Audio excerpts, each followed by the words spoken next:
আছে? জি, আশা করি সাউন্ড ঠিক আছে। ওকে, সবাইকে স্বাগত আমাদের আজকের ক্লাসে। আমাকে এখন একটু জানাও যে সাউন্ডটা ঠিক আছে কিনা, তাহলে আমরা শুরু করব আমাদের আজকের ক্লাস। গত ক্লাসে আমরা অপরিচিতা পর্ব 1 পর্যন্ত পড়েছিলাম, তো যথারীতি আজকের ক্লাসে আমরা 1-এর পর থেকে হচ্ছে শুরু করব। ওকে, ঠিক আছে, ভেরি গুড ভেরি গুড। ঠিক আছে, ওকে ফাইন। তো এখন ওকে, সাউন্ড ক্লিয়ার, ভেরি গুড।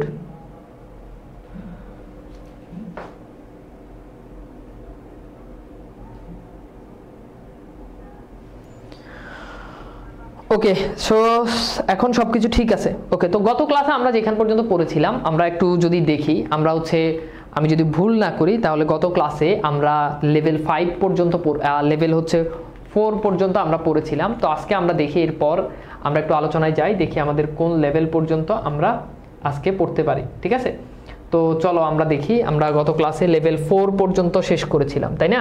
আমাকে একটু জানাও তো, গত ক্লাসে লেভেল 4 পর্যন্ত আমরা সম্ভবত শেষ করেছিলাম। ওকে, লেভেল 4, হ্যাঁ লেভেল 4।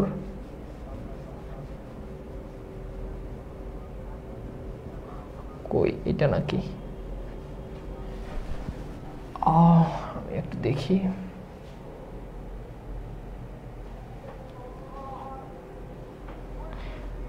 এই ফাইলটা না তো মনে হয়, আচ্ছা সম্ভবত এটা এখানে আছে।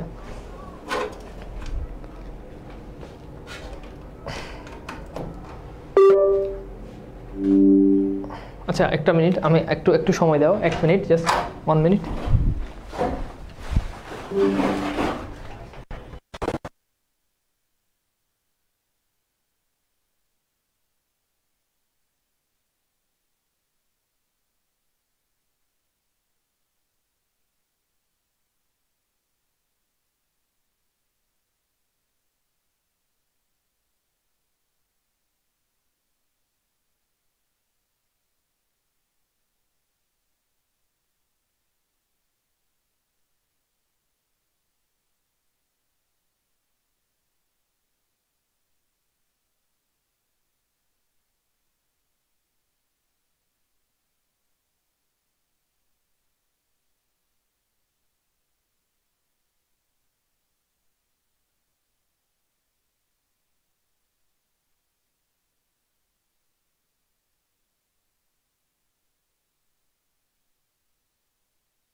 ওকে, সো ফাইলটা সম্ভবত চলে আসছে। হ্যাঁ এই ফাইলটাই, ঠিক আছে। একটু দুঃখিত যে ফাইলটা আসে নাই, তো যেন ফাইলটা আবার আনতে হচ্ছে আমাকে।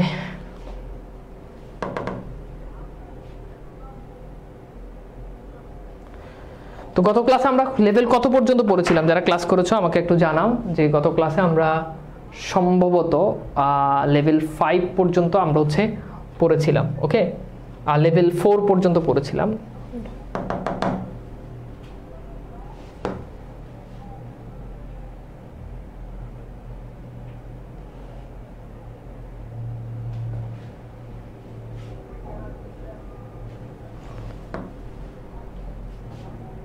হ্যাঁ এই স্লাইডটাই ঠিক আছে। তো আমরা আজকে একটু চলে যাব, আমরা লেভেল 4 পর্যন্ত পড়েছিলাম। আমাকে একটু জানাও যে লেভেল 4 পর্যন্ত কিনা। হ্যাঁ লেভেল 4 পর্যন্ত পড়েছিলাম। Level 3, okay very good. Level 4, হ্যাঁ লেভেল 4, ওকে। তো সম্ভবত আমরা গত ক্লাসে এই জায়গাটা পর্যন্ত আমাদের আলোচনার বিষয়, এই প্রশ্নটা লাস্ট আমরা সলভ করেছি। ওকে, তো এই প্রশ্নটা আমরা এর পরের প্রশ্ন থেকে আমরা এখান থেকে আজকের আলোচনা শুরু করব। গত ক্লাসে আমাদের এইখানে পর্যন্ত আমরা আলোচনা করেছি, তো আজকে আমরা এই জায়গাটা থেকে আমাদের আলোচনা শুরু করব। ওকে, আমি কি ঠিক আছে? আমাকে একটু জানাও ঠিক আছে কিনা। Okay very good.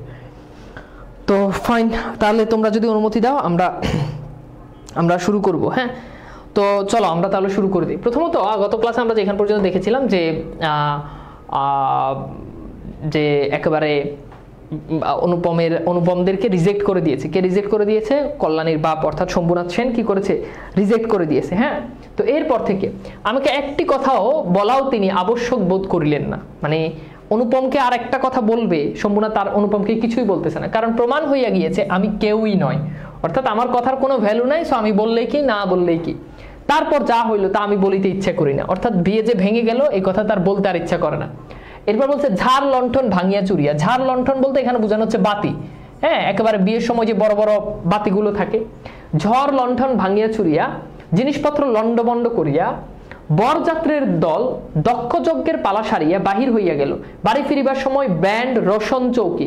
এই রসন চৌকি বলতে বোঝানো হয় সানাই, ঢোল ইত্যাদি এরকম বাদ্যযন্ত্রের মিশ্রিত আওয়াজকে বলা হয় কি? রসন চৌকি। তাহলে এটা মূলত এক ধরনের বাদ্যযন্ত্র বা এক ধরনের ধ্বনি। ও কনসার্ট একসঙ্গে বাজিল না, অর্থাৎ যখন বিয়ে যখন ভেঙে গেল তখন এই যে এত যাওয়ার সময় তারা যেমন একেবারে ভরপুর কি আনন্দ করতে করতে মাস্তি করতে করতে গেছে, এরকম আর কিছুই বাঁচতে দেন। অব্রের ঝাড়গুলো, অব্রের ঝাড় বলতে বোঝানো হচ্ছে, ঝাড় বলতে বোঝানো হচ্ছে সাধারণত ঝাড়বাতি।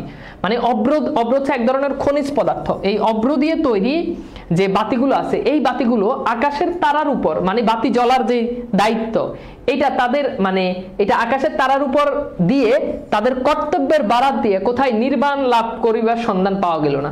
অর্থাৎ এই যে বিয়ে বাড়িতে দেখবা যে বিভিন্ন জিনিক বাতি জ্বলে না, এই বাতিটাতি এখানে মূলত সেগুলোকে অব্রের ঝাড়বাতি বলেছে। তো অব্রের ঝাড়গুলো, এই বাতিগুলো আকাশের তারার উপর দায়িত্ব দেয় যে তারা তুমি আলো দাও, আমাদের আর আলো দেওয়া লাগবে না। অর্থাৎ বিয়ের সময় সবকিছু একেবারে লন্ডভন্ড হয়ে গেছে, এখানে সেইটার আমরা একটা ইঙ্গিত দেখলাম। এরপর আমরা দেখি যে এরপর হচ্ছে বিয়ে বাড়ি থেকে যাওয়ার সময়ের অবস্থা। মানে বিয়ে বাড়ি থেকে যখন তারা চলে যাচ্ছে, বিয়ে ভেঙে গেল, অনুপমরা চলে যাচ্ছে, বিয়ে না হয় লজ্জায় বাড়ি আসার সময় তারা কোনো ধরনের বাদ্যযন্ত্র বাজায়নি বা আলো জ্বালায়নি। ঝাড়বাতি আকাশের তারার উপর, হ্যাঁ, আলো জ্বালানোর দায়িত্ব নিজেরা প্রস্থান করলো। আকাশের তারা ছাড়া আর কোনো আলো দেখা গেল না। এটা একটা ব্যাখ্যা আর কি, যেখানে মানে আকাশের তারা ছাড়া আর কোনো আলোই দেখা গেল না। এরপর দেখো বাড়ির সকলে তো আগিয়ে আগুন। এরপর দেখো শম্ভুনাথের প্রত্যাখ্যানের পর অনুপমদের প্রতিক্রিয়া, অর্থাৎ শম্ভুনাথ যখন প্রত্যাখ্যান করলো তখন অনুপমরা কি করবে এটা দেখো। বাড়ির সকলে তো রাগিয়ে আগুন, সবাই একেবারে রেগে আগুন হয়ে আছে। কন্যার পিতার এত ঘুমর বলতে ভাব, অহংকার। কলিতে 4 পাওয়া হইয়া আসিল। কলি বলতে বোঝানো হচ্ছে মানে হিন্দু পুরাণের শেষ যুগকে বলা হয় কলিযুগ। হ্যাঁ, কলিযুগ, তাহলে এটা হচ্ছে হিন্দু পুরাণের শেষ যুগ। অর্থাৎ আমরা বলি না যে কিয়ামত চলে আসছে, ব্যাপারটা হচ্ছে এইরকম আর কি। হ্যাঁ, এ বলছে দেখি মেয়ে বিয়ে দেন কেমন করিয়া। অর্থাৎ অনুপমরা চিন্তা করে দেখি কেমনে মেয়ে বিয়ে দেন। সাধারণত মেয়ের একবার বিয়ে ভেঙে গেলে দ্বিতীয়বার ওই মেয়েকে কি কেউ আর বিয়ে করে বলো না? তো তারা এটাই চিন্তা করে যে দেখি মেয়ের বিয়ে কিভাবে দেন। কিন্তু মেয়ের বিয়ে হইবে না এই ভয় যার মনে নাই তার শাস্তির উপায় কি? অর্থাৎ মেয়ের বিয়ে হবে না এই চিন্তাই তো মাথায় নাই। এই শম্ভুনাথ তো এই চিন্তাই মাথায় আনতেছে না। তাইলে মানে ধরো তোমাকে যদি একটা জিনিসের ভয় দেখানো হয়, তুমি যদি ওই জিনিসকে ডোন্ট কেয়ার, যে এটা না হইলে না, তোমাকে কে বললো যে না পড়লে পরীক্ষা ফেল করবে, এখন তুমি যদি আগ থেকে মনস্থির করে রাখো দূর আমি তো এমনি ফেল করবো, তাহলে তোমার ও ফেল করানোর ভয় দেখায় লাভ আছে না। তো বলছে মেয়ের বাপের তো বিয়ে হবে না এটা চিন্তাই নাই, তাহলে মেয়ের বাপেরকে আমরা কিভাবে ভয় দেখাবো? বস্ত বাংলাদেশের মধ্যে আমি একমাত্র পুরুষ যাহাকে কন্যার বাপ বিবাহের আসর হইতে নিজেই ফিরিয়ে দিয়েছে। এত বড় সৎপাত্রের কপালে, নিজেকে সে বলতেছে সে সৎপাত্র, এত বড় কলঙ্কের দাগ কোন গ্রহ হতে এত আলো জ্বালাইয়া বাজনা বাজাইয়া সমারোহ করিয়া আঁকিয়ে দিল। অর্থাৎ আমি এত বড় ভালো ছেলে, আমার কপালে এত বড় কলঙ্কের দাগ যে বিয়ের আসর থেকে মেয়ের বাপ আমাকে ছেড়ে দিল, আমাকে বললো যে মেয়ে বিয়ে দিবে না। হ্যাঁ, এটা কিভাবে? ঠিক আছে, ঘুমর মানে হচ্ছে অহংকার। ভাব বলি না যে মেয়ের বাপের এত ঘুমর কেমনে, মানে মেয়ের বাপের এত ভাব কিসের, আমাদেরকে রিজেক্ট করে দিছে। আচ্ছা, একটা জিনিস বলে রাখি, রুটিনে আজকে ছিল হচ্ছে মাসি পিসি সোনার তরী। এখন আমি তো অপরিচিতার উপর তোমাদের রুটিনে ক্লাস দেওয়া ছিল একটা, বাট আমি ক্লাস নিয়ে সেটাকে আমি 2টা করছি। এখন এটা তো এই জন্য রুটিনটা ব্রেক হয়ে গেছে, কারণ আমি ক্লাস বাড়াইছি, ক্লাস কমাই নাই। ওকে, নেক্সট ক্লাসে আবার মাসি পিসি সোনার তরী পড়ানো হবে, সমস্যা নাই। আচ্ছা, এবার আসো, ঠিক আছে। আচ্ছা, এরপর দেখো আমরা দেখি যে বরযাত্রীর এই বলিয়া কপাল চাপড়াইতে লাগলো যে বিবাহ হইল না, অথচ আমাদেরকে ফাঁকি দিয়ে খাওয়াইয়ে দিল। অর্থাৎ বিয়ে তো হইল না, বিয়ে হয়েছে না, কিন্তু সম্পূর্ণ কিন্তু সিস্টেমে সবাই খাওয়াই দিছে। এখন ধরো তোমার বাসায় একটা মানুষ আসছে, গেস্ট আসছে, মেয়ে দেখার জন্য আসছে। এখন মেয়ে দেখার জন্য আসছে আর মেয়ের বাপ মা কি করছে, খাওয়াই দেওয়াই বলছে না আপনাদেরকে পছন্দ হয় নাই, বিয়ে দিব না। পাঠাই দিছে, তাহলে এটা অপমান না? আমাদেরকে বিয়েই দিল না, মেয়ে দিল না, আমাদেরকে খাওয়াই দিল, এই ভেবে সবাই খুব কষ্ট পাচ্ছে অনুপমদের। পাকযন্ত্রটাকে মনে হয় মানে একেবারে পাকস্থলী, এটা মনে হচ্ছে অন্ন শুদ্ধ, মানে একেবারে খাবার সহ টান মারিয়া ফেলিয়ে দিতে আসিতে পারিলে তবে আফসোস মৃত্যু। অর্থাৎ মেয়ের বাপের সামনে যদি একদম পাকস্থলীটা এইভাবে যদি ছিঁড়ে ফালাই দিতাম যে তোর খাবার তুই নে, তাহলে মনের মধ্যে শান্তি লাগতো।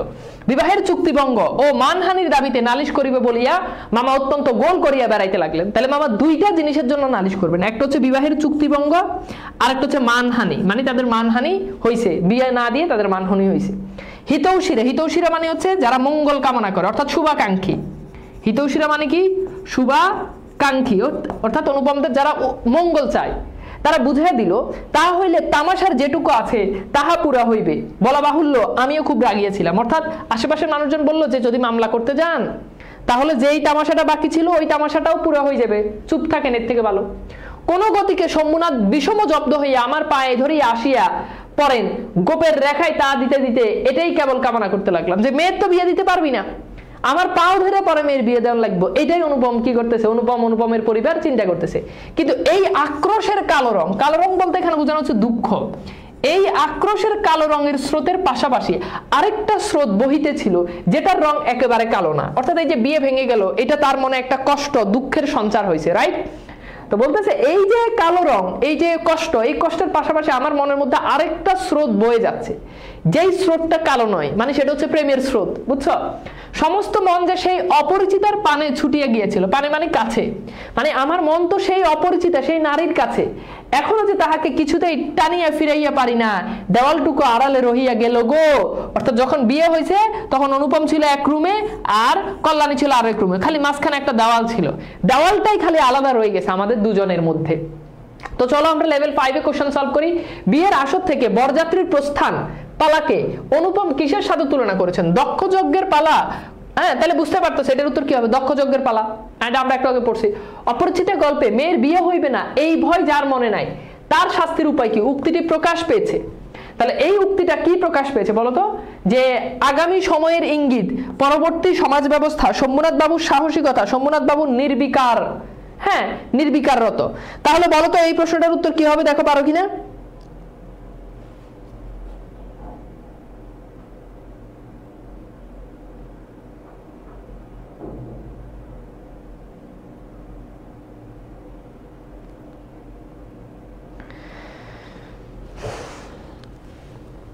ওকে, তাহলে দেখো এটার উত্তর হচ্ছে কি, দেখো আমরা দেখি এটা, ও সরি, এটার উত্তর হচ্ছে কি, মানে তার সাহসিকতা, যে মেয়ের বিয়ে হইবে না এটা নিয়ে তো সে ভয় পায় না, তার মানে এটা হচ্ছে তার সাহসিকতা। কল্যাণীকে জীবন সঙ্গিনী হিসাবে পাওয়া অনুপমের কাছে কি হিসাবে রয়ে গেল? মনের আড়ালে, দেওয়ালটুকুর আড়ালে, বিবেকের আড়ালে। তাহলে বলতেছে কি, দেওয়ালটুকু আড়ালে রইয়া গেল গো। এই যে একটু আগে পড়লাম, দেখো একটু আগে পড়লাম না, এই যে দেখো দেওয়ালটুকু আড়ালে রইয়া গেল গো। ওকে, বুঝতে পারছো? আচ্ছা, এরপর আসো কল্যাণীকে জীবন সঙ্গিনী, এটা তো পড়লাম। এরপর দেখো আমরা দেখি অনুপমের কল্পনায় কল্যাণী। অর্থাৎ এইবার আমরা দেখব যে অনুপমের কল্পনায় কল্যাণী আসলে কেমন, অনুপমের কল্পনায় কল্যাণী কেমন। অনুপম তো এবার কল্যাণীকে দেখে নাই, এখানে খুব ইন্টারেস্টিং একটা ব্যাপার আছে। আচ্ছা বলো, অনুপম কি কল্যাণীকে এখনো দেখছে? এখনো কিন্তু দেখে নাই। এখন সে চিন্তা করতেছে যে এই কল্যাণী কেমন হবে। অনেক সময় বন্ধুরা আমাদেরকে বলে না যে ওরকম একটা মাইয়া আছে, তোর আত্মীয় বা আমার আত্মীয়, আমার তালতো বোন, অমুক বোন তমুক বোন, অসাধারণ দেখতে। তো রূপের আগুন শুনে আমরা কি নিজের মধ্যে, নিজের চেহারার মধ্যে, নিজের কল্পনায় একটা মেয়ের সুন্দর একটা ছবি আমরা কি করি, স্থির করি না, তাই না? তো এইরকম আর কি। তো এবার সে বলছে কপালে তার চন্দন আঁকা, গায়ে তার লাল শাড়ি। তাহলে অনুপমের কল্পনায় কল্যাণী কেমন শাড়ি পরে আছে? লাল শাড়ি। মুখে তার লজ্জার রক্তিমা, অর্থাৎ মুখে তার লজ্জা। মেয়েরা লজ্জা পেলে দেখবা যে একটু মানে ব্যাপারটা একটু অন্যরকম। ছেলেরা তো লজ্জা পাইলে ওর তো মানুষ মানে বলবো কাপুরুষ, আর মেয়েরা একটু লজ্জা পাইলে জিনিসটা একটু অন্য লেভেল দেখায় আর কি, বুঝছো? একটু রোমান্টিক সিন মনে হয়। তো সে এরকম একটা সিন কল্পনা করছে। হৃদয়ের ভিতরে কি যে কেমন করিয়া বলিব, আমার কল্পলোকের কল্পলতাটি, অর্থাৎ কল্পলতা বলতে বুঝো কল্পনা, লতা তো বুঝোই। সমস্ত ফুলের ভার আমাকে নিবেদন করিয়া দেবার জন্য নত হইয়া পড়ছিল। অর্থাৎ সকল ফুল, অর্থাৎ যদি আমরা যদি একটা ফুল গাছ চিন্তা করি, যে গাছের সমস্ত ফুল তাকে ভালোবাসা নিবেদন করতেছে। এইভাবে প্রেম নিবেদন করে না? প্রেম কি এমনি চায় না? প্রেম কি এমনি চায়? প্রেম এভাবে চায়, তাই না? এইভাবে কল্পলতা কি করতেছে, ফুলের ভার নিবেদন করতেছে। এরপর হচ্ছে হাওয়া আসে, গন্ধ পায়, পাতার শব্দ শুনি, কেবল আরেকটি মাত্র পা ফেলার অপেক্ষায়, এমন সময় এক পদক্ষেপের দূরত্বটুকু অসীম হইয়া উঠিল। ওকে, এতদিন যে প্রতি সন্ধ্যায় আমি বিনোদার বাড়িতে গিয়ে তাহাকে অস্থির করিয়া তুলিয়াছিলাম, বিনোদার ভাষা অত্যন্ত সংকীর্ণ বলিয়া তার প্রত্যেকটি কথা স্ফুলিঙ্গের মতো। স্ফুলিঙ্গ মানে হচ্ছে আগুনের ফুলকি। আগুনের ফুলকি, আগুনের ফুলকি বুঝো? আগুন যদি মানে আগুনের যদি একটা ছোট্ট একটা ইয়ে যদি তোমার মধ্যে যদি মারি, আগুনের ফুলকি যেমন মানে ছ্যাত ছ্যাত করে ওঠে, এরকম আর কি। মানে এটা মানে বল না যে ছ্যাত করে ওঠে কিছু বললেই। তো এই বিনোদের কথাগুলো অনুপমের হৃদয়ের মধ্যে এরকম ছ্যাত করে লাগে। অনেক সময় আমাদের বন্ধুরা আমাদেরকে যখন কোনো মেয়ের বর্ণনা দেয়, তাই না, তো আমাদের মধ্যে সেটা এমন ভাবে মনে হয় যে মানে আমি অন্য জগতে হারাই যাই। এক বান্ধবীর বিয়ে হলে আরেক বান্ধবী কলেজে আসলে বলে না, কিরে জামাইয়ের সাথে কেমন কাটাইলি, তো ও যখন বলা শুরু করে তখন আরেক বান্ধবীর মনের ভিতরে কি যে শুরু হয় এটা শুধু ওই বান্ধবী জানে। তো এটা হচ্ছে কি, এটা হচ্ছে স্ফুলিঙ্গের মতো, একদম হিট করে যেটা বেশি, বুঝছো? তো আমার মনের মাঝখানে আগুন জ্বালাই দিছে, একদম আগুন জ্বালাই দিছে মনের মধ্যে। বুঝিলাম মেয়েটির রূপ বড়ই আশ্চর্য, কিন্তু না দেখিলাম তাহাকে চোখে, না দেখিলাম তাহার ছবি। অর্থাৎ তাকে আমি নিজে চোখে দেখি নাই, আমি তার ছবিও দেখি নাই, সমস্ত অস্পষ্ট রইল, অর্থাৎ সবটাই আমার কাছে অস্পষ্ট। বাহিরে তো সে ধরা দিলই না, অর্থাৎ তার সাথে আমি দেখা হলো না, তাকে মনেও আনতে পারলাম না। এটা হচ্ছে তার দুঃখ, তাকে মনেও আনতে পারলাম না। এখন তুমি বলবা যে আচ্ছা ভাই, অনুপম যদি কল্যাণীকে যদি মনে আনে তাহলে সমস্যা কি? বাবা, মনে আনতে পারে না। এই জিনিসটা খুব ভালো করে বোঝানোর জন্য আমি তোমাকে বলি, ধরো কোনো একটা ছেলে, তুমি কাউকে নিয়ে যখন কল্পনা করো, কোনো ছেলে কিংবা কোনো মেয়ে তুমি যাকে নিয়ে অনেক চিন্তা করো, ডেফিনেটলি তুমি তাকে চোখে দেখছো, তাই না? এখন চোখে না দেখে তুমি কাউকে নিয়ে তুমি কল্পনা করতে পারবা? মানে কোনো ভালো খারাপ যে কোনো জিনিস কল্পনা করতে পারবা না। তো অনুপমের দুঃখ যে আমি যদি তারা যদি অন্তত তার চেহারাটা দেখতাম, কল্পনায় অনেক কিছু ভাবতাম, তার আমার বিয়ে হয়ে গেছে, তার আমার অনেক কিছু হইতেছে, বাচ্চা হয়ে গেছে, বাবা মা হয়ে গেছে, অনেক কিছু ভাবতাম, কিন্তু আমি তো তাকে চোখেই দেখি নাই। কল্পনায় কিভাবে আনবো? মানে কল্পনা আনলাম তো ওই যে কি জানি দুধের স্বাদ গলে মিটানো একটা প্রবাদ আছে না, এরকম আর কি। এই জন্য মন সেদিনকার সেই বিবাহ সভার দেওয়ালের বাইরে ভূতের মতো দীর্ঘশ্বাস ফেলিয়া বেড়াইতে লাগিল। ওকে, আচ্ছা, এরপর দেখি, এরপর হচ্ছে হরিশের কাছে শুনিয়াছি মেয়েটিকে আমার একখানা ফটোগ্রাফ দেখানো হইয়াছিল, পছন্দ করিয়াছে বই কি, না করিবার কোনো কারণ নাই। অর্থাৎ যেহেতু দেখতে সুন্দর, অপছন্দ কেন করবে? আমার মন বলে সেই ছবি তার কোনো এক বাক্সের মধ্যে লুকানো আছে, এটা তার চিন্তা, বুঝছো? এটা তার চিন্তা যে আমার যে ছবিটা কল্যাণীকে দেখানো হয়েছে, ওই ছবিটা নিঃসন্দেহে কল্যাণী তার কোনো একটা বাক্সের মধ্যে লুকাই রাখছে। আগের কালে প্রেমিক যখন প্রেমিকাকে চিঠি দিত, তখন প্রেমিকা কি করতো, তার সকল চিঠিগুলো নিয়ে কোথাও ইয়ে করে রাখতো, শাড়ির ভাঁজের মধ্যে চিঠি ঢুকাই রাখতো, বুঝছো? তো বলতে যে এরকম যে সে হয়তো কোনো বাক্সের মধ্যে সেটাকে কি করছে, লুকাই রাখছে। একলা ঘরে দরজা বন্ধ করিয়া এক একদিন নিরলা দুপুরে সে কি তা খুলিয়া দেখে না। অর্থাৎ বলতে যখন নিরলা দুপুরে যখন কেউ থাকে না, তখন সে কি করে, আস্তে করে সে চিঠিটা, আমার ছবিটা বাইর করে সে দেখে সে লজ্জা পায়। আল্লাহ, এটা তার কল্পনা, অনুপমের কল্পনা। যখন ঝুঁকিয়া পড়ে দেখে, তখন তার ছবির উপর কি তার মুখের দুই ধার দিয়ে এলো চুল আসিয়া পড়ে না। বলছে যখন সে আমার ছবিটা দেখে এইভাবে, তখন তার যে এলো চুল, দুই দিকের যে চুল, সেটা কি আমার ছবির উপরে এসে পড়ে না? দেখছো কি মানে রোমান্স কোন লেভেলে নিয়ে গেছে, চিন্তা করো। এটা ইন্টারমিডিয়েটের পোলাপাইন এগুলো পড়তে হয়।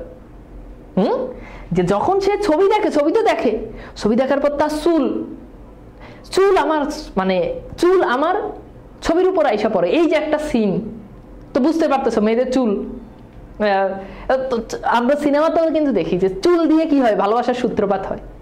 নায়িকা হাঁটতেছে, ঠাস করে ওই যে একটা ইয়ে আছে, এই অ্যাড আছে প্যারাশুটের, মনে হয় যে নায়িকা হাঁটতে দেখে যে তার চুল নায়কের এই যে শার্টের বুতামের সাথে লেগে গেছে, ঠাস করে টান দিছে, চুলের কিছু হয় না, বুতাম ছিঁড়ে চলে আসছে, তাই না?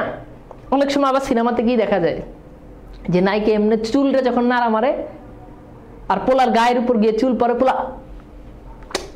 বুঝছো, পোলা অন্য জগতে হারাই যায়। তো এইখানে এরকম একটা জিনিস সে চিন্তা করতেছে আর কি। তো দুঃখিত, ইমান আমল হালকা হয়ে যাচ্ছে। এখন রবীন্দ্রনাথ লিখছে, তোমাদেরকে লাইন বাই লাইন বুঝে দিতে হইতেছে, আমার কিছু করার নাই। হঠাৎ বাহিরে কারো পায়ের শব্দ পাইলে সে কি তাড়াতাড়ি তার সুগন্ধ আসলের মধ্যে ছবিটা লুকাই ফেলে না? যখন দেখতেছে বাইরে ধুপ ধুপ করে পায়ের আওয়াজ আসতেছে, তখন সে কি করে, তার সুগন্ধ আঁচলের মধ্যে আমার ছবিটা ঢুকে ফেলে না, আর আমি তার আঁচলের ভিতরে ঢুকে যাই না, এটা সে চিন্তা করতেছে, বুঝছো? ওকে, এরপর আসো দেখি, এরপর বলছে কি দিন যায়, একটা বছর গেল, এবার বিয়ে ভাঙছে, এর মাঝখানে 1 বছর চলে গেল। মামা তো লজ্জা বিবাহ সম্বন্ধে কথা তুলতেই পারেন না। মার ইচ্ছা ছিল আমার অপমানের কথা যখন সমাজের লোক ভুলে যাবে তখন বিবাহের চেষ্টা করবে, অর্থাৎ একবার বিয়ে হয়ে গেছে এটা যখন সমাজের লোক ভুলে যাবে তখন আবার বিয়ের জন্য চেষ্টা করবে। এদিকে আমি শুনিলাম সেই মেয়ের নাকি ভালো পাত্র জুটিয়াছিল, কিন্তু সে পণ করেছে। এই পণ মানে হচ্ছে প্রতিজ্ঞা, এই পণ মানে কি প্রতিজ্ঞা, কিন্তু ওই মেয়ে প্রতিজ্ঞা করছে বিবাহ করিবে না। শুনিয়া আমার মন পুলকের আবেশ, পুলকের আবেশ বলতে বোঝানো হচ্ছে আনন্দ, আনন্দে ভরিয়া গেল। আমি কল্পনায় দেখিতে লাগলাম সে ভালো করিয়া খায় না। অনুপম ভাবতেছে যে কল্যাণী তার জন্য খায় না। সন্ধ্যা হইয়া আসে, সে চুল বাঁধিতে ভুলে যায়। এটা নর্মাল, এগুলো তোমরা সিনেমাতে দেখছো, বিরহে কাতর হইলে যা হয়। তার বাপ তো তার মুখের পানে চায় আর ভাবেন আমার মেয়ে দিনে দিনে এমন হইয়া যাইতেছে কেন। হঠাৎ কোনো একদিন তার ঘরে আসিয়া দেখেন মেয়ের 2 চোখ জলে ভরা, অর্থাৎ অনুপমের বাপ ঢুকে দেখে যে মেয়ের 2 চোখে জল। জিজ্ঞেস করেন মা তোর কি হয়েছে বল আমাকে। মেয়ে তাড়াতাড়ি চোখের জল মুছিয়ে বাংলা সিনেমার মতো ডায়লগ মারে, কই কিছুই হয়নি বাবা, বাপের এক মেয়ে যে বড় আদরের। যখন অনাবৃষ্টির দিনে, অনাবৃষ্টি মানে হচ্ছে যখন বৃষ্টি হয় না, অনাবৃষ্টির দিনে ফুলের কুড়ির মতো বিমর্ষ, একেবারে বিমর্ষ, বিমর্ষ মানে হচ্ছে মনমরা, মানে বৃষ্টি না হলে ফুল যেমন একেবারে ঝিমাই যায় এরকম, তো মেয়েও এরকম হয়ে গেছে। বাপের প্রাণ আর সইল না, তখন বাপ মেয়ের এই কষ্ট আর সহ্য করতে পারলো না, তখন অভিমান ভাসাইয়া দিয়ে আমাদের পানে ছুটিয়ে আসিলেন, আমাদের ধারায়, অর্থাৎ আমাদের কাছে এবার আসলেন যে আমার মেয়েকে বিয়ে করেন। এটা হচ্ছে অনুপমের কল্পনায়, বাস্তবে কিন্তু এগুলো কিছু হয় নাই, বুঝছো? তারপর মনের মধ্যে সেই কালো রঙের ধারাটি বইতেছিল, সেটা কালো সাপের মতো রূপ ধরিয়া ফোঁস করিয়া উঠিল। অর্থাৎ সাপ যেমন অনেক বেশি, সাপকে যদি উত্তেজিত করো সাপ এরকম ফোঁস ধরে যায় না, চক্র উঠে ফেলায় না, তো অনুপমের মনের ভিতরে সে কত আর কল্পনা করবে। এবার তার ফিলিংসটা, তার অনুভূতিটা, তার রোমান্সটা অনেক বেশি গাঢ় হয়ে গেছে। তখন এটা একেবারে সাপের মতো কি হয়েছে, ফোঁস ধরে উঠলো। সে বলিল বেশ তো, আরেকবার বিবাহের আসর সাজানো হোক, আলো জ্বলুক, দেশে বিদেশে লোকের নিমন্ত্রণ হোক, তারপর তুমি বরের টোপর পায়ে দলিয়া দল বল লইয়া সভা ছাড়িয়া চল এসো। কিন্তু যে ধরাটি চোখের জলের মতো শুভ্র রাজহংসের রূপ ধরিয়া বলিল, যেমন করিয়া একদিন দয়মন্তী পুষ্পবনে গিয়েছিল, দয়মন্তী একবার পুষ্পবনে গিয়েছিল, তেমন করিয়া একদিন উড়াই দিয়ে আমি বিরোহিনীর কানে কানে সুখবর দিয়ে আসি। অর্থাৎ বিরোহিনী বলতে বোঝানো হচ্ছে কল্যাণী, অর্থাৎ কল্যাণীর কানে কানে সুখবর দিয়ে আসি যে শোনা আমি তোমাকে বিয়ে করতে আসতেছি, বুঝছো? এই আর কি। এরপর দেখো তারপর দুঃখের রাত পোহাইল, নববর্ষের জল পড়িল, অম্লান ফুলটি মুখ তুলিবার। একবার সেই দেওয়ালটার বাহিরে রইল সমস্ত পৃথিবী, আর সবই ভিতরে, এখানে আর কিছু নাই। কিন্তু এমন কথা করে ফুরাইল না যেখানে আসিয়া তাহা অপুরাণ হইয়া রয়েছে সেখানে বিদায়, এখানে তেমন কোনো কিছু নাই। তো চলো আমরা একটু কোশ্চেনগুলো সলভ করি লেভেল 6-এ। বিনোদার প্রত্যেকটি কথা অনুপমের মনে স্ফুলিঙ্গের মতো আগুন জ্বালিয়ে দিয়েছিল কেন? বর্ণনার ভাষা সাবলীল বলে, বর্ণনার ভাষা সরস বলে, বর্ণনার ভাষা অসাধারণ বলে, বর্ণনার ভাষা আবেগময় বলে। তাহলে বলো তো এখানে কোনটা হবে উত্তর?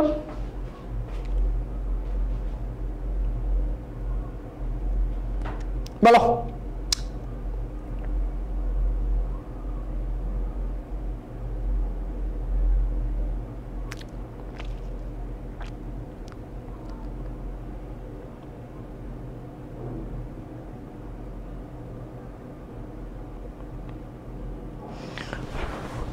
দেখছো? তাহলে উত্তর হচ্ছে ভাষা সাবলীল বলে। ওই যে এখানে দেখো সরস হচ্ছে হরিষের, তো এটা হবে না। অসাধারণ এটাও হবে না, আবেগময় এটা হবে। তার মানে সব মিলাই সঠিক উত্তর হচ্ছে ক। কোন ঘটনায় অনুপমের মন পুলকের আবেশে ভরিয়া গিয়েছিল? বিনোদার কর্তৃক মেয়ে পছন্দ হওয়া, বিবাহ দিনক্ষণ ধার্য হওয়া, বিবাহ না করতে কল্যাণীর পণ, গাড়িতে কল্যাণীর সাথে সাক্ষাৎ। বলতো কোন ঘটনার কারণে হয়েছে?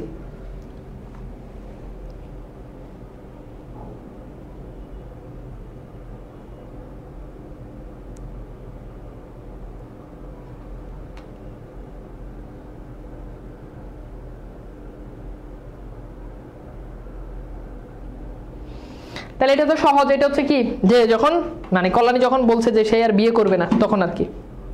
ওকে, আচ্ছা। এরপর দেখো, এরপর হচ্ছে কি বাপের এক মেয়ে যে বড় আদরের মেয়ে, এখানে কার কথা বোঝানো হয়েছে? বাপের এক মেয়ে যে বড় আদরের মেয়ে, তাহলে কল্যাণীর কথা বোঝানো হয়েছে। এবার অনুপমরা কানপুরের দিকে যাচ্ছে, অর্থাৎ কল্যাণীদের বাড়ির দিকে যাচ্ছে। ওকে ওকে গুড। রেলগাড়িতে ঘুমাইতেছিলাম, তাহলে এখান থেকে পরীক্ষাতে প্রশ্ন আসতে পারে যে কানপুরে কি গাড়িতে করে গেছে? রেলগাড়ি।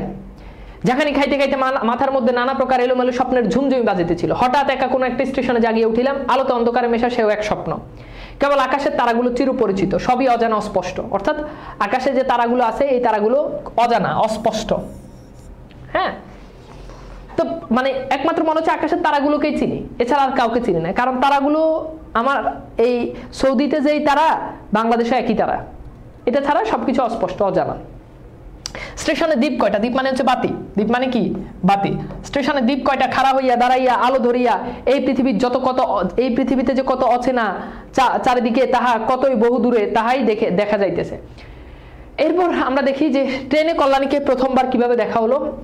এবার এটা কিন্তু আমি কিন্তু সেগমেন্ট আকারে ভাগ করে দিছি, মানে তোমাদের পাঠ্য বইতে একটা লাইনও আমাদের ক্লাসে বাদ যাবে না। গাড়ির মধ্যে মা ঘুমাইতেছেন, আলোর নিচে সবুজ পর্দা টানা। এখান থেকে ঢাকা ইউনিভার্সিটির প্রশ্ন আসছে যে ট্রেনে আলোর নিচে কি রঙের পর্দা টানা? উত্তর হচ্ছে সবুজ রং। তরঙ্গবাগ জিনিসপত্র সমস্ত কার ঘাড়ে এলোমেলো হইয়া রয়েছে, তার স্বপ্নলোকে স্বপ্ন উলট পালট। সবুজ প্রদেশের মিটমিটে আলোতে থাকা এবং না থাকার মাঝখানে কেমন একরকম হইয়া পড়িয়া আছে। এমন সময় সে অদ্ভুত পৃথিবীর অদ্ভুত রাতে কে বলিয়া উঠিল, শিগগিরই চলে আয়, এই গাড়িতে জায়গা আছে। মনে হইল যেন গান শুনিলাম। বাঙালি মেয়ের গলায় বাংলা কথা কি যে মধুর, তাহা এমনই করিয়া অসময়ে অজায়গায় অচমকা শুনিয়া তবে সম্পূর্ণ বুঝতে পারা যায়। অর্থাৎ ট্রেনের মধ্যে একজন বলছে, জাস্ট একটা লাইন বলছে যে শিগগিরই চলে আয়, এইটা শুনেই অনুপম ফিদা, বুঝছো? এরপর বলছে কিন্তু এই গলাটিকে কেবল মেয়ের গলা বলিয়ে একটা শ্রেণীভুক্ত করিয়ে দেওয়া চলে না। অর্থাৎ আমি এটাকে খালি একটা মেয়ের গলা বলবো না, এটা আমি বলতে পারবো না। এ কেবল মানুষের গলা, শুনিলেই মন ভরিয়ে উঠে। তো বলছে এটা একটা মানুষের গলা, যে এই গলা শুনলে তোমার মন ভরে উঠবে, এমন তো আর শুনি না। অর্থাৎ তোমার কাছে মনে হবে আল্লাহ এমন গলা আমি তো আর শুনি না। চিরকাল গলার স্বর আমার কাছে বড়ই সত্য, রূপ জিনিসটা বড় কম নয়, কিন্তু মানুষের মধ্যে যাহা অন্তরতম অনির্বচনীয়। এই লাইনটা থেকে এইবার ঢাকা ইউনিভার্সিটি এই যে কিছুদিন আগে ক্ষয় ইউনিটে প্রশ্ন আসছে। তো বলছে যে রূপ জিনিসটা মানুষের কাছে, মানে রূপ মানুষের যে বাহ্যিক সৌন্দর্য যেটা কম না, কিন্তু কণ্ঠস্বর হচ্ছে অন্তরতম, এটা ভিতরে থাকো, অনির্বাচনীয়। অর্থাৎ এটাকে তুমি নির্বাচন করতে পারবা না, এটার বর্ণনা দিতে তুমি পারবা না। আমার মনে হয় কণ্ঠস্বর যেন তারই চেহারা। এখানে এই যে ডট ডট দেওয়া ছিল যে কণ্ঠস্বর তারই ডট ডট, এই জায়গাতে কি বসবে? তাহলে কণ্ঠস্বর হচ্ছে তারই চেহারা। আমি তাড়াতাড়ি গাড়িতে জানালা খুলিয়া বাহিরে মুখ বাড়াইয়া দিলাম, কিছুই দেখলাম না। প্ল্যাটফর্মে অন্ধকারে দাঁড়ানো গার্ড তার এক চক্ষু লণ্ঠন নাড়িয়ে দিল, অর্থাৎ বাতি নাড়াই দিল আর কি গার্ড। গাড়ি চলিল, আমি জানালার কাছে বসিয়া রইলাম। আমার চোখের সামনে কোনো এক মূর্তি ছিল না, কিন্তু আমি হৃদয়ের মধ্যে একটা হৃদয়ের রূপ দেখিতে লিখেছিলাম। সে যেন তারাময় রাত্রির মতো, অর্থাৎ যাকে আমি চিন্তা করতেছি সে একটা তারাময় রাত্রির মতো আবৃত্ত করিয়া ধরে রাখে, কিন্তু তাকে ধরা যায় না। অর্থাৎ তারাময় রাত তারা যেমন আমাদেরকে আবৃত্ত করে ধরে রাখে, আমরা কি তারাকে ধরতে পারি না। ওই মেয়েটা এরকম যে সে তারাময় রাত্রির মতো আমাকে আবৃত্ত করে ধরে রাখছে, কিন্তু আমি তাকে ধরতে পারতেছি না। ওগো সুর, অচেনা কণ্ঠের সুর, এক নিমিষই তুমি যে আমার পরিচয়ের আসনটির উপরে আসিয়া বসিয়াছ। কি আশ্চর্য পরিপূর্ণ তুমি চঞ্চল কালের ক্ষুব্ধ হৃদয়ের উপর ফুলটির মতো ফুটিয়াছ, অথচ তার ঢেউ লাগিয়ে একটি পাপড়িও টলে নাই, অপরিমেয় কোমলতার এতটুকু দাগ পড়ে নাই। কত বড় লুচ্ছা, চিন্তা করে দেখো। যাচ্ছে বিয়ে করার জন্য কল্যাণীকে কানপুরে, একটু খেয়াল করে দেখো, কল্যাণীকে বিয়ে করার জন্য যাচ্ছে কানপুরে। ট্রেনে এক মেয়ের সাথে দেখা হইলো, এই মেয়ের কণ্ঠ শুনেই সে ক্রাশ খেয়ে গেছে। এখন তুমি বলবে ভাই এটা তো কল্যাণী না, কথা ঠিক আছে এটা কল্যাণী, কিন্তু অনুপম তো এখনো জানে না এটা যে কল্যাণী। বলো অনুপম কি জানে এটা যে কল্যাণী? জানে না। সে ওই মেয়ের কথা কানে এক শিগগিরই চলে যায়, এই কথা শুনেই সে নাকি ফিদা হয়ে গেছে। এটা কিছু হইলো বলো? মানে ধরো আমি যাচ্ছি আমার মারে নিয়ে যে এক মায়ের বিয়ে করবো, তারে 1 বছর ধরে আমি পাইতেছি না, তার জন্য আমার মন প্রাণ সব পড়ে আছে, তার বাড়িতে যাচ্ছি। গাড়িতে আমি আরেকটা মেয়ের কথা শুনে আমি তার নিয়ে এবার কল্পনায় বাইসে গেলাম, এটা কিছু হইলো? তা এরপর বলছে গাড়ি লোহার মৃদাঙ্গে, মানে মৃদাঙ্গে হচ্ছে এটা হচ্ছে বাদ্যযন্ত্রের মতো আর কি, ধুমধুম ধুমধুম করে গাড়ি চলে না, এরকম তাল দিতে দিতে চলিল। আমি মনের মধ্যে গান শুনিতে শুনিতে চলিলাম, তাহার একটি মাত্র ধোঁয়া। তো গানের ধোঁয়া কি? অর্থাৎ সে গান মনের মধ্যে সে গান শুনতেছে, সেই গানের একটা ধোঁয়া। গানের ধোঁয়া হচ্ছে গানের কিছু অংশ বারবার রিপিট হয়, যেমন দেখবা কিছু গানে কালা চশমা গান কিন্তু অনেক বড়, কিন্তু মনে করো গিয়ে একটু পরে কালা চশমা মানে দুম দুম দুম দুম বাজতেই থাকে, তাই না? মানে কিছু গানের কিছু অংশ আছে যেটা বারবার রিপিট হয়, ওটাকে বলে গানের ধোঁয়া। তো আমি যে গানটা মনে করতেছিলাম সেই গানের একটাই ধোঁয়া, গাড়িতে জায়গা আছে, অর্থাৎ সেই মেয়ের যে গলা সেটা।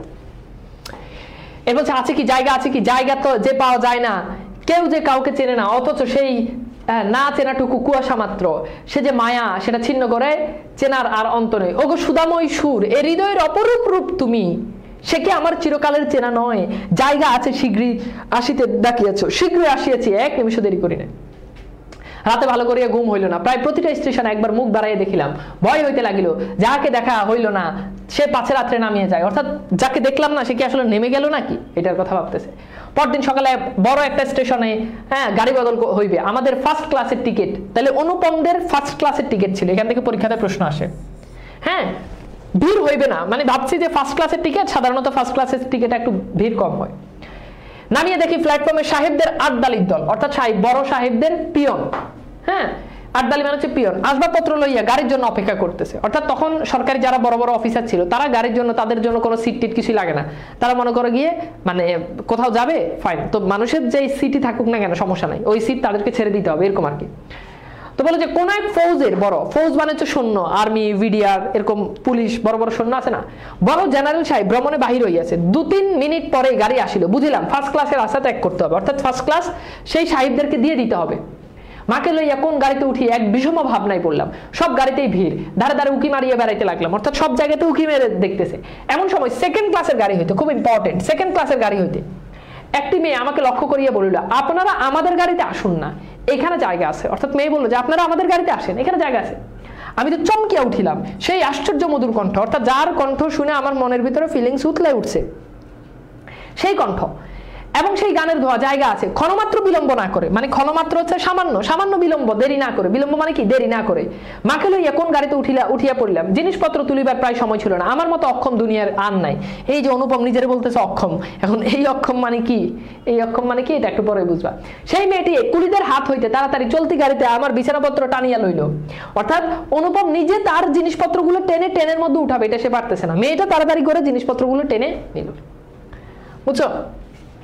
আমার একটা ফটোগ্রাফ তুলিবার ক্যামেরা স্টেশনে পড়িয়া রইল, গ্রাহ্যই করলাম না, অর্থাৎ তার একটা ছবি স্টেশনে পড়ে গেছে। তারপর কি লিখবো জানি না, আমার মনের মধ্যে একটি অখণ্ড আনন্দের ছবি, তাহাকে কোথায় শুরু করিব কোথায় শেষ করিব, বসিয়ে বসিয়ে বাক্যের পর বাক্যের যোজনা, মানে তার মনের মধ্যে যে গান বাজতেছে, যে কবিতা, সে সেটাকে কিভাবে সাজাবে এটাই সে চিন্তা করতেছে। এবার সেই সুরটিকে চোখে দেখিলাম, তাহাকে কখনোই সুর বলিয়া মনে হইল। এরপর বলছে যে মায়ের মুখের দিকে চাহিলাম, দেখিলাম তার চোখের পলক পড়তেছে না, অর্থাৎ মায়ের চোখেরও পলক পড়তেছে না। সাধারণত যারা অনেক সুন্দর সুদর্শন আমার মতো, তাদেরকে দেখলে মানুষ কিন্তু মানে পলক পড়ে না। আমি মাঝে মধ্যে বাইরে হলে আমাকে দেখলে মানুষজন তাকাই থাকে এক দৃষ্টিতে, এমন তাকাইতে তাকাইতে গিয়ে আরেক জায়গায় উষ্টা গেছে। তো সিম্পল স্যারাচুল সুন্দরের জন্য হয়তো এরকম, যাই হোক সেটা বিষয় না, আমি নিজের প্রশংসা নিজে করতেছি না, বাস্তবতাটাই তোমাদের সামনে তুলে ধরলাম। তো এরপর দেখো, এবার দেখো কল্যাণী বর্ণনা।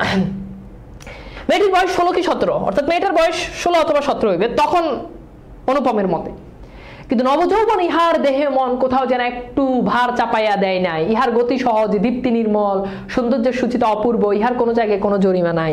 আমি দেখিতেছি বিস্তারিত করিয়া কিছুই বলা আমার পক্ষে অসম্ভব, অর্থাৎ ওই মেয়ে সম্পর্কে আমি কিছুই বিস্তারিত করে বলতে পারবো না। এমনকি সে যে কি রঙের কাপড় কেমন করিয়া পরিয়েছিল তাহাও ঠিক করিয়া বলতে পারবো না। এটা খুব সত্য যে তার বেশভূষা এমন কিছু ছিল না যা তাহাকে ছাড়াইয়া বিশেষ করিয়া চোখে পড়ার মতো, অর্থাৎ তার বেশভূষা খুব নর্মাল। আমি যেমন খুব নর্মাল পাঞ্জাবি পরি, খুব নর্মাল জামা কাপড় পরি, কিন্তু আমি আমার জামা কাপড় থেকে দামি। কেউ আমাকে দেখলে সে কি আমার জামা কাপড় দিকে চাইবে না তানভীর ভাইয়ের চেহারা চাইবে? আর অবশ্যই তানভীর ভাইয়ের চেহারা চাইবে, তাই না? এটাই তো স্বাভাবিক, এটাই তো স্বাভাবিক। এখন কেউ যদি আমার দেখার পর যদি বলে আচ্ছা বলো তো আজকে তানভীর ভাই আজকে কি রঙের পাঞ্জাবি পরছে, তুমি কিন্তু বলতে পারবে না। আচ্ছা আমি যদি প্রশ্ন করি অপরিচিত একের ক্লাসে আমি কি রঙের পাঞ্জাবি পরছি, তুমি বলতে পারবা? পারবা না। খেয়াল করে দেখো, একটু নিজের একটু ক্যালকুলেশন মিলাও, পারবা না। কেন পারবা না? কারণ আমি আমার পাঞ্জাবি থেকে বেশি সুন্দর, এই জন্য তুমি পারবা না। আমি যদি আমার পাঞ্জাবি থেকে যদি দেখতে যদি সুন্দর না হইতাম, তাই না, তাহলে হইতো। তা আমি আমার পাঞ্জাবি থেকে বেশি সুন্দর, এই জন্য তুমি আলাদাভাবে বলতে পারবা না। তো এখানে সেই জিনিসটাই বলছে যে সে এতটাই সুন্দর, তার বেশভূষা এমন কিছু ছিল না যেটা তার থেকেও সুন্দর, তাই না? এখন তোমরা কি করো? দামি দামি জামা কিনো, ঈদ আসলে দামি দামি জামা কিনো, মেয়েরা বেশিরভাগ করো, কারণ তুমি তো ফকিন্নি, তোমার দিকে তো এমনিতেই কেউ তাকাইবে না। আর তুমি কি করবা? একটু বেশভূষা ঠিক করার জন্য তুমি ওই যে দামি দামি জামা কাপড় কিনবা। এখন মনে করো বিল গেটস, সে যদি একটা কম দামি গুলিস্তানের একটা জামা পরে, কেউ এটা দেখবো না, সবাই তার দিকেই দেখবে। This is brand. ওকে, আচ্ছা এইবার আসে এর পর্যায়ে। সে নিজেকে চারদিকে সকলের চেয়ে অধিক রজনীগন্ধা শুভ্র মঞ্জুরির মতো সরল বৃত্তটির উপরে দাঁড়াইয়া যে গাছটিতে ফুটিয়াছে সে গাছকে একেবারে অতিক্রম করে উঠছে। অর্থাৎ সে হচ্ছে একটা রজনীগন্ধা শুভ্র মঞ্জুরি, রজনীগন্ধার যে ফুল সেই ফুলের সাথে তাকে তুলনা করছে।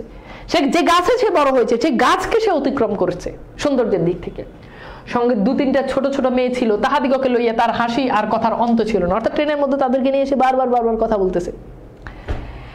আমি হাতে একখানা বই লইয়া যে সেদিকে কান পাতিয়ে রাখছিলাম, অর্থাৎ হাতে একটা বই কিন্তু কান আমার তার দিকে।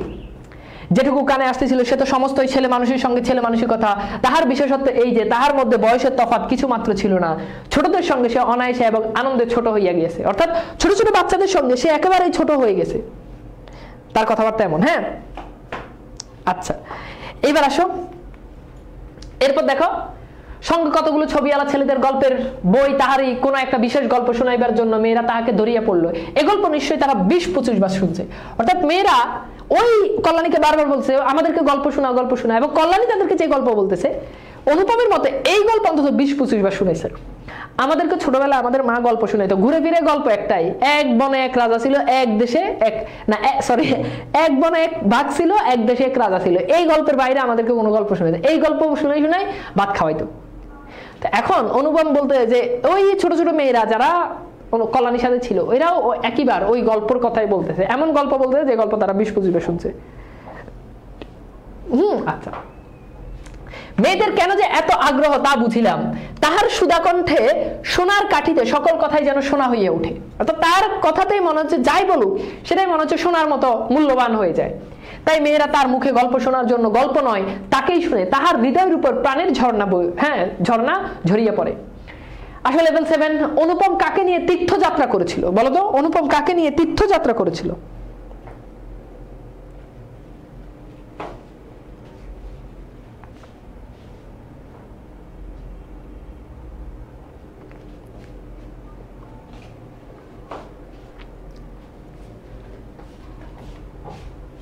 তাহলে উত্তর হচ্ছে কি মাকে।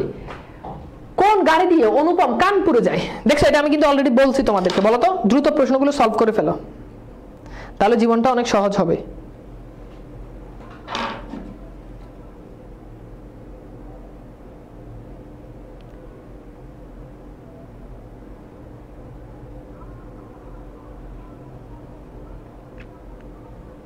তাহলে এটা কি বলতো? এটা হচ্ছে কি ট্রেন, তাই না?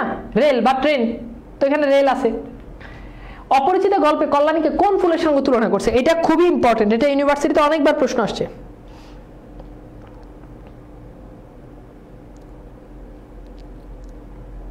দ্রুত সলভ করো।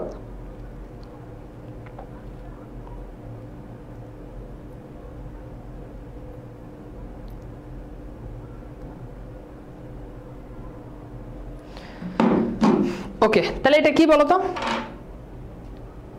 ভাইয়া অনুপমের মামা কি বিয়ে করছিল? না, এরকম কোনো ঘটনা গল্পে আসে নাই। বিয়ে করছিল, বিয়ে করে নাই এটাও বলে নাই, বিয়ে মানে করছিল এটাও বলে নাই, কিছুই বলে নাই, বুঝছো? তার হয়তো কোনো প্রবলেম ছিল, যাই হোক আমরা জানি না। তো এটা হচ্ছে কি রজনীগন্ধা। ট্রেনে কল্যাণীকে দেখে অনুপমের কল্যাণীর কত ভেবেছিল, মানে বয়স কত ভেবেছিল? একটু আগেই পড়ে আসছে, এখন হয়তো বুঝবা না, কিন্তু পরীক্ষার হলে বসে যখন দেখবা যে সব কমন পাইতেছ তখন আসলে বুঝবা। তাহলে উত্তর হচ্ছে 16 কি 17। আচ্ছা, এরপর দেখো, আর সেই উদ্ভাসিত প্রাণ আমার সেদিনকার সমস্ত সূর্য কিরণে সজীব করিয়া তুলিল। আমার মনে হইল আমাকে যে প্রকৃতি তাহার আকাশ দিয়ে বেষ্টন করিয়াছে সে ওই তরুণীর অক্লান্ত অম্লান প্রাণের বিশ্বব্যাপী বিস্তার। পরের স্টেশনে পৌঁছাইয়া খাবারওয়ালাকে ডাকিয়া সে খুব খানিকটা চনামুট কিনিয়া খাইল, অর্থাৎ চানাচুর বা চনাবুট এইগুলো কিনে খাইল। মেয়েদের সঙ্গে মিলিয়া নিতান্ত ছেলে মানুষের মতো করিয়া কালহস্য করিতে করিতে অসংকোচ খাইতে লাগলো, অর্থাৎ তার ভিতরে কোনো সংকোচ দেখা যাচ্ছে না। ট্রেনে এত মানুষ একটু লজ্জা পাবে, এই লজ্জাটা তার ভিতরে দেখা যাচ্ছে না। আমার প্রকৃতি যে জাল দিয়ে বেড়া, আমি কেন বেশ সহজে হাসি মুখে মেয়েটির কাছে এই চনামুট চাহিয়া লইতে পারলাম না। অর্থাৎ অনেকে যখন খায় তখন আমাদের নিজেদের খাইতে মন যায় না, এরকম আর কি। হাত বাড়াইয়া দিয়ে আমার লোভটুকু স্বীকার করতে পারলাম না। মা ভালো লাগা এবং মন্দ লাগা দুটোর মধ্যে দোটানা হইয়াছিলেন, অর্থাৎ মায়ের কাছে মেয়েটাকে ভালো লাগতেছে আবার খারাপও লাগতেছে, এইভাবে খাচ্ছে, হ্যাঁ, কোনো লজ্জা নাই এরকম। গাড়িতে আমি পুরুষ মানুষ, তবু ইহার কিছু মাত্র সংকোচ নাই। বিষয়টা এমন লোভীর মতো করে খাইতেছে, সেটা ঠিক তার পছন্দ হইতেছে না। অথচ ইহাকে বেহাইয়া বলিলেও ভ্রম হয় না। ভ্রম মানে হচ্ছে ভুল, অর্থাৎ এই মেয়েটাকে যদি বেহাইয়া বলি তাহলে ভুল হবে না। তার মনে হইল এই মেয়ের বয়স হয়েছে কিন্তু শিক্ষা হয় না। খুব গুরুত্বপূর্ণ লাইন, এটা যৌগিক বাক্য। এই মেয়ের বয়স হয়েছে কিন্তু কি হয় নাই? শিক্ষা হয় নাই। মা হঠাৎ কারোর সঙ্গে আলাপ করিতে পারে না, মানুষের সঙ্গে দূরে দূরে থাকাটাই তার অভ্যাস। তাহলে এখানে আমরা মায়ের সম্পর্কে একটা গুরুত্বপূর্ণ ইনফরমেশন জানলাম যে মা কি চায়? মানুষের সাথে দূরে দূরে থাকতে। এই মেয়েটির পরিচয় লইতে তার খুব ইচ্ছা, কিন্তু স্বাভাবিক বাধা কাটাই উঠতে পারতেছিল না। অর্থাৎ হঠাৎ করে কারোর সঙ্গে পরিচিত হবে এটা মা পারতেছিল না। এমন সময় গাড়ি একটা বড় স্টেশন আসিয়া থামিল। সেই জেনারেল সাহেবের একদল অনুষঙ্গী এই স্টেশন হইতে উঠিবার উদ্যোগ করিতেছে। অর্থাৎ ওই যে জেনারেল সাহেব তার কিছু অনুষঙ্গী এবার এই স্টেশন থেকে উঠবে। গাড়িতে কোথাও জায়গা নাই, বারবার আমাদের গাড়ির সামনে দিয়া তারা ঘুরিয়া গেল। মা তো ভয় আড়ষ্ট, অর্থাৎ এত মানুষ, এদেরকে দেখে মা ভয় পাইছে। আমিও মনের মধ্যে শান্তি পাইতেছিলাম না। গাড়ি ছাড়িবার অল্পকাল পূর্বে একজন দেশি রেলওয়ে কর্মচারী, খুব গুরুত্বপূর্ণ, একজন দেশি রেলওয়ে কর্মচারী নাম লেখা 2খানা টিকিট গাড়ির 2 বেঞ্চের শিয়ারে মানে হচ্ছে মাথা, মানে গাড়ির মানে 2 বেঞ্চের মাথায় কাছে লটকায় দিয়ে আমাকে বলল এই গাড়ির 2 বেঞ্চ আগ হইতে রিজার্ভ করা ছিল, আপনাদিগকে অন্য গাড়িতে যাইতে হবে। অর্থাৎ আপনারা অন্য গাড়িতে যান, এই 2 বেঞ্চ আগ থেকে রিজার্ভ করা ছিল। এই কথাটা কে বলছে? একজন দেশি রেলওয়ে কর্মচারী। এটা কিন্তু খুব ইম্পর্টেন্ট। আমি তাকে আমি তো তাড়াতাড়ি ব্যস্ত হইয়া দাঁড়াইয়া উঠিলাম। মেয়েটি হিন্দিতে বলিল, না আমরা গাড়ি ছাড়িব না। অর্থাৎ ওই কল্যাণী বলছে, না আমরা গাড়ি ছাড়বো না। সে লোকটি রোখ করিয়া বলিল, না ছাড়িয়া উপায় নাই। কিন্তু মেয়েটার চলুষ্ণতা কোনো লক্ষণ না দেখিয়া সে নামিয়া গিয়া ইংরেজ স্টেশন মাস্টারকে তাকিয়ে আনিল। সে আসিয়া আমাকে বলিল, আমি দুঃখিত, কিন্তু শুনি আমার মন কুলি কুলি ঢাক ছাড়িতে লাগিলাম। মেয়েটি উঠিয়া 2 চক্ষু অগ্নিবর্ষণ করি, একেবারে রেগে গিয়ে, অগ্নিবর্ষণ করিয়া মানে কি? রেগে গিয়ে বলিল, না আপনি যাইতে পারবেন না, যেমন আছেন বসিয়া থাকুন। অর্থাৎ অনুপমকে বলতে যে আপনি যাবেন না, যে বাবা আসেন ও বাবা বসে থাকেন। বলিয়া সে ধারের কাছে দাঁড়াইয়া স্টেশন মাস্টারকে ইংরেজি ভাষায় বলিল, এই গাড়ি আগ হইতে রিজার্ভ করা ছিল, এই কথা মিথ্যা। তাহলে এই গাড়ি আগ হইতে রিজার্ভ করা ছিল, এই কথা মিথ্যা। এটা কোন ভাষায় বলছে? উত্তর হচ্ছে ইংরেজি ভাষায় বলছে। ওকে, এরপর বলছে বলিয়া নাম লেখা 2টা টিকিট প্ল্যাটফর্মে ছুড়িয়ে ফেলে দিল। একদম মানে কল্যাণী যে প্রতিবাদী, এটার এখানে আমরা দেখলাম যে সে কি করলো? ছিঁড়ে ফেলে দিল।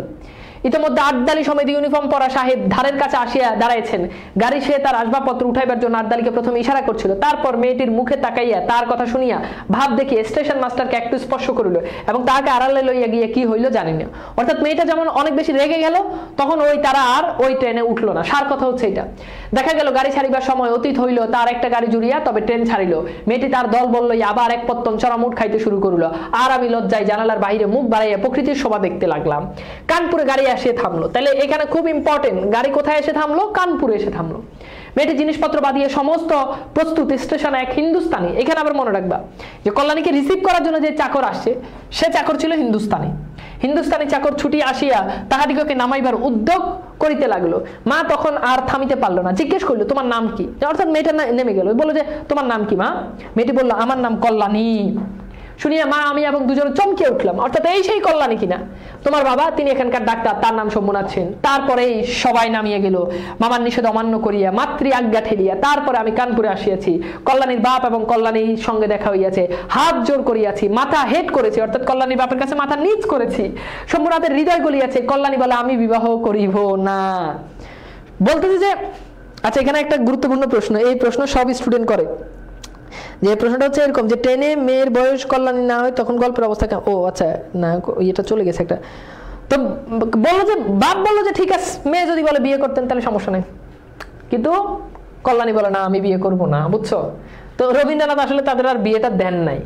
হ্যাঁ, তো এক ছেলে একটা মিম বানাইছে, একটা মিমস বানাইছে। এটা দাঁড়া আমি একটু আগে আমার ইয়েতে পাঠাইছি, আমি দেখি যে গল্পটা যদি আমি লিখতাম, সে ধরো গল্পটা আমি লিখছি, আসলেই ঠিক যে এই গল্পটা যদি আমি লিখতাম তাহলে গল্পটা আসলে আমি এরকম বানাইতাম, মানে এরকমই বানাইতাম। তোমাদেরকে দেখাই যে প্রেম থাকবে, ভালোবাসা থাকবে, রোমান্টিক একটা গল্প, যদি মিলনই না হয়।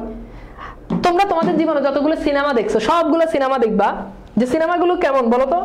অনেক বেশি রোমান্স, তাই না? অনেক বেশি রোমান্টিক। এই যে এটা বানাইছে, দাঁড়াও, এই যে এটা সাউন্ড আছে, কথা আসলে বাস্তব। বাজে কই? চলে না তো? চলে কি রে বাবা, চলে না কেন? আয় হায়,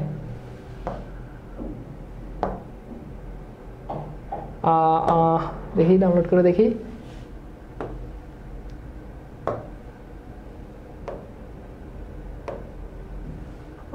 কই? আচ্ছা, গল্প কিন্তু শেষ হয় নাই। ওমা, তোমরা আবার চলে যাবে না, পরে কিন্তু ঝামেলা আছে। কই?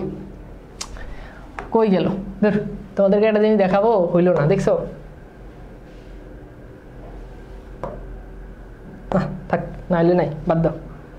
দাঁড়া আমি আরেকবার একটু পাঠাই দেখি। ওকে, বুঝছো কিনা? এখানে তো চলে রে, ওখানে চললো না কেন? এই যে এবার চলবো, দাঁড়াও।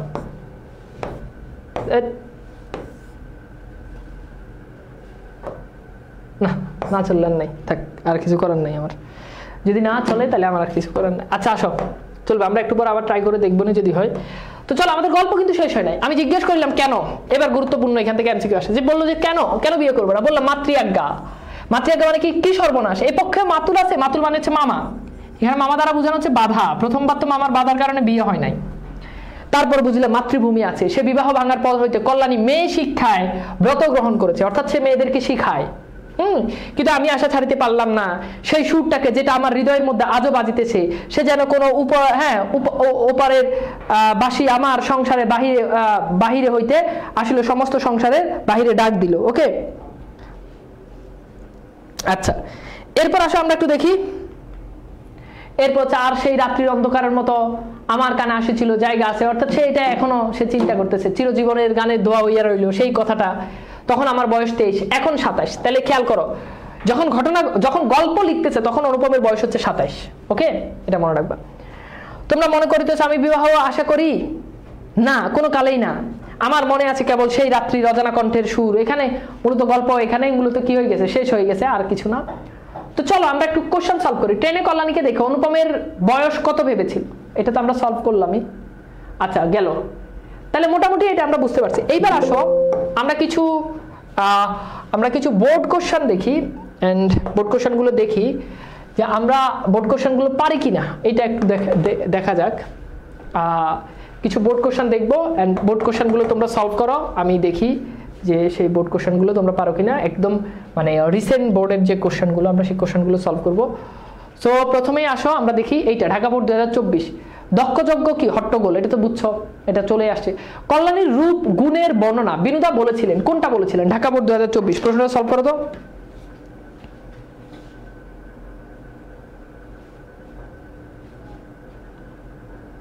দ্রুত সলভ করো।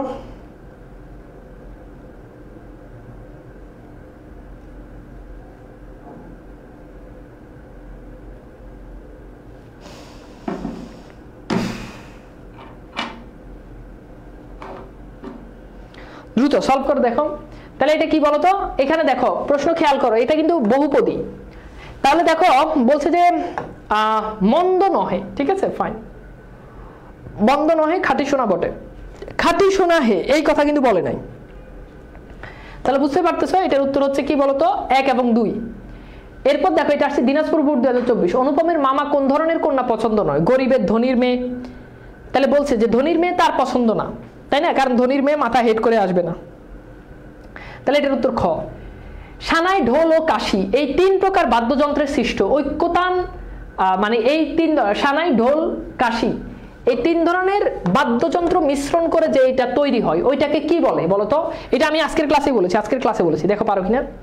তাহলে এটাকে বলে কি? রসন চৌকি। এটা কি বলে বলতো? রসন চৌকি। ওকে, আচ্ছা, এরপর খেয়াল করে দেখো আমরা একটু দেখি অপরিচিতা গল্প অনুপমের আসল অভিভাবক কে? তাহলে আসল অভিভাবক কে বলতো? পারবা? তাহলে আসল অভিভাবক হচ্ছে কি? তার মামা। এরপর দেখো আমরা একটা দেখি, এখানে একটা কোশ্চেন, এটা তো রেফারেন্স দেওয়া নাই। আচ্ছা, তো হ্যাঁ, এটা আসছে ময়মনসিংহ বোর্ড 2024। পলাশের বাবা মোটা টাকার যৌতুক দাবির কারণে পলাশের বিয়ে ভেঙে যায়। ফাইন, পলাশের বিয়ে ভেঙে যেতে বসলো। তবে বাবার অনুগত সন্তান হওয়া সত্ত্বেও পলাশ শেষ পর্যন্ত বিনা যৌতুকে শিলাকে বিয়ে করে আনলো। তাহলে বলো তো এখানে অনুপম আর পলাশের এক নাকি আলাদা, ডিফারেন্ট মতাদর্শ? তাহলে উদ্দীপকে পলাশের বাবার আচরণ অপরিচিত গল্প কোন চরিত্রকে স্মরণ করিয়ে দেয়? তাহলে পলাশের বাপে বিয়ে ভাঙতে চাইছে, আর আমাদের গল্পে অনুপমের মামা বিয়ে ভাঙতে চাইছে। তাহলে এটার উত্তর হচ্ছে কি বলতো? এটার উত্তর আমাদের ডেফিনেটলি কি হবে বলো? ক হবে। এটার উত্তর কি হবে? ক হবে। আচ্ছা, এরপর দেখো উদ্দীপকে পলাশ চরিত্রের কোন বৈশিষ্ট্যটি অপরিচিত গল্পের অনুপমের মধ্যে থাকলে বিয়ে ভাঙতো না? কোন বৈশিষ্ট্যটা বলো তো? এটা খুবই দুঃখজনক, এত বড় গল্প পড়লাম কিন্তু নায়ক নায়িকা আসলে মিললই না। তাহলে এটা কি হবে বলতো? উত্তর হচ্ছে তার যেই ব্যক্তিত্ব বোধ, আসলে তার ব্যক্তিত্বটা ছিল না। সে মামার সাথে কোনো কথাতে সে যায়নি, মানে মামা তার কোনো জিনিস বলবে এবং সে সেটা শুনে নাই। ওকে, মানে মামার যে ব্যক্তিত্ব বোধ যেটা ছিল এটা আসলে তার মধ্যে নাই। আচ্ছা, এই ভিডিওটা চলে না কেন? কি এটা কোনো কথা হইলো বলো? কই দেখছো একটা গুরুত্বপূর্ণ ভিডিও? না, খুবই হতাশ হইলাম। না না, চলে নাই, থাক। এরে তোরা আবার কোনো দেখে টেকে পালাবি যে কারো কোনো চ্যাট ট্যাট আছে? নাই, অবশ্য আমাদের এরকম কিছুই নাই, সমস্যা নাই তবুও। আচ্ছা, যাই হোক, তাহলে বুঝছো গেল। এইবার কই এখানে ছিলাম, তাই না? ওকে, এরপর দেখো আমরা পর প্রশ্ন যাই। অপরিচিত গল্পে কল্যাণী কোন স্টেশনে নেমেছিল? এই যে একটু আগেই বলছি যে এটা আসবে পরীক্ষাতে।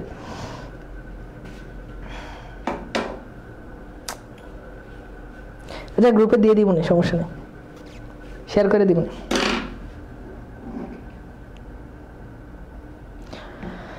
তাহলে বলো তো এটা কি হবে?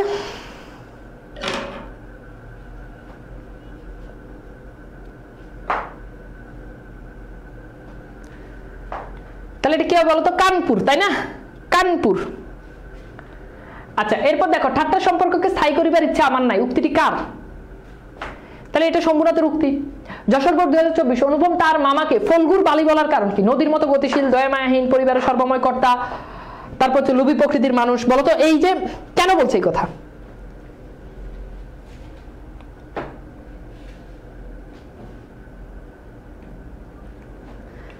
তাহলে উত্তর হচ্ছে কি বলতো? যে পরিবারের সর্বময় কর্তা, এই জন্য বলেছে। আচ্ছা, এরপর দেখো বরিশাল বোর্ড 2024। সোহেলিয়া বিয়েতে অতিরিক্ত বরযাত্রীর আপ্যায়নে বিঘ্ন ঘটায় কনে পক্ষের সাথে বরপক্ষের তুমুল বাগবিতণ্ডা হয়, মানে ঝগড়া হয়। বাগবিতণ্ডা মানে ঝগড়া। এতে সোহেলিয়ার বাবা এমন বরপক্ষের সাথে আত্মীয়তা না করার সিদ্ধান্ত নেন। বরিশাল বোর্ড 2024 আসছে। তাহলে উদ্দীপকে সোহেলিয়ার বাবার সাথে অপরিচিত গল্পে কোন চরিত্রের সাদৃশ্য পাওয়া যায়? তো সহজ, শম্ভুনাথ, তাই না? আচ্ছা, এরপর উদ্দীপকে সোহেলিয়ার বাবা এবং অপরিচিত গল্পের কল্যাণীর বাবা কন্যা সম্প্রদায়ের অসম্মতির কারণ কি? তীব্র ক্ষোভ, অভিমান, আত্মমর্যাদা বোধ। তাহলে উত্তর তিনটাই, ক্ষোভ, অভিমান, আত্মমর্যাদা বোধ, তিনটাই রাইট অ্যান্সার, তাই না? এরপর দেখো আমরা দেখি, এটা হচ্ছে কুমিল্লা বোর্ড 2019। অপরিচিত গল্পে কল্যাণীর মাতৃআজ্ঞা বলতে কি বুঝিয়েছেন? মায়ের আদেশ, মায়ের অনুরোধ, নারী শিক্ষায় ব্রত, দেশ সেবায়। এটা অনেকে বলবেন নারী শিক্ষায় ব্রত, না, ওখানে বলছে সে মেয়েদের শিক্ষায় ব্রত গ্রহণ করেছে, সেটা হবে দেশ সেবায় আত্মনিয়োগ। ওকে, আচ্ছা, এরপর দেখো চট্টগ্রাম বোর্ড 2019। রবীন্দ্রনাথ এটা লেখক পরিচিতি থেকে আসছে, এটাও দেখো লেখক পরিচিতি থেকে আসছে। তিনি কোনো মতেই কারো কাছে ঠকিবেন না, তিনি বলতে অপরিচিত গল্পে কাকে বোঝানো হয়েছে? তাহলে বলো তো এটার উত্তর কি হবে?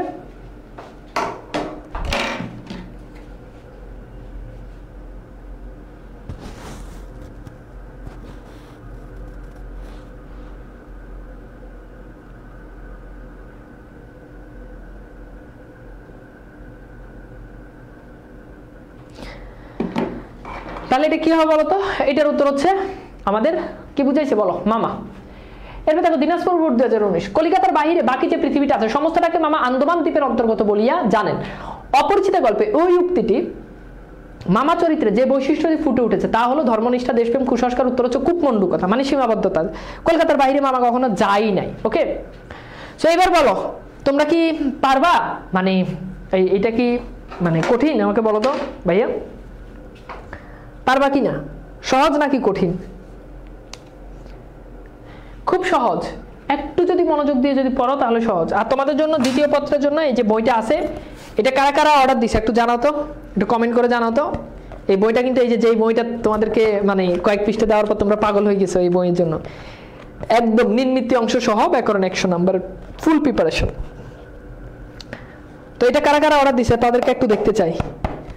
এবং বই পাঠিয়ে দেওয়া হয়েছে, ইনশাল্লাহ বই তোমরা খুব খুব দ্রুত পেয়ে যাবে। হ্যাঁ, ঠিক আছে, ওকে, তাহলে বুঝতে পারছো? ঠিক আছে, তো একটু ভালো করে পড়াশোনা করো। তোমাদের জন্য তো ফার্স্ট পেপারের বই আসবে না, বই এইটাই সেকেন্ড পেপারের বই, এটা অর্ডার দিয়ে দিও। ইনশাল্লাহ নেক্সট যেই মানে সমাসের ক্লাস হবে, তারপর হচ্ছে তোমাদের উচ্চারণের ক্লাস হবে, এই বইটার হাতে থাকলে অনেক ইজি হবে, অনেক ইজি, প্র্যাকটিস করার জন্য অনেক ইজি হবে। ওকে, ঠিক আছে, ওকে, অর্ডার দিছি, থ্যাংক ইউ। দাম কত? এটার দাম মাত্র 300 টাকা। বইটা অর্ডার দিয়ে দিও, তাহলে তোমাদের জন্য অনেক ভালো হবে আর বেস্ট একটা প্রিপারেশন হবে বইটা যদি হাতে থাকে ইনশাল্লাহ। ঠিক আছে, ওকে, কাল বা পরশুর মধ্যে আমি অর্ডার করবো। ওকে, তো আজকের ক্লাসটা কেমন লেগেছে অবশ্যই জানিয়ে দিবা। অপরিচিতের উপর আমি তোমাদের একটা ক্লাস নেওয়ার কথা ছিল, কিন্তু আমি ক্লাস নিয়েছি 2টা। আমাদের বন্দি পাঠশালার গ্রুপে পোস্ট দিয়ে দিবা যে 2টা ক্লাস করে তোমার কাছে কেমন মনে হয়েছে। প্রত্যেকটা লাইন বাই লাইন তোমাদেরকে বুঝিয়ে দিছি। এরপর আশা করি ইনশাল্লাহ কোনো সমস্যা হবে না। তো সবাই ভালো থাকবা, সুন্দর সুস্থ থাকবা। পরবর্তী ক্লাসে আবার দেখা হবে। ক্লাসগুলো নিয়মিত করো। সবার জন্য শুভকামনা। আল্লাহ হাফেজ। হ্যাঁ।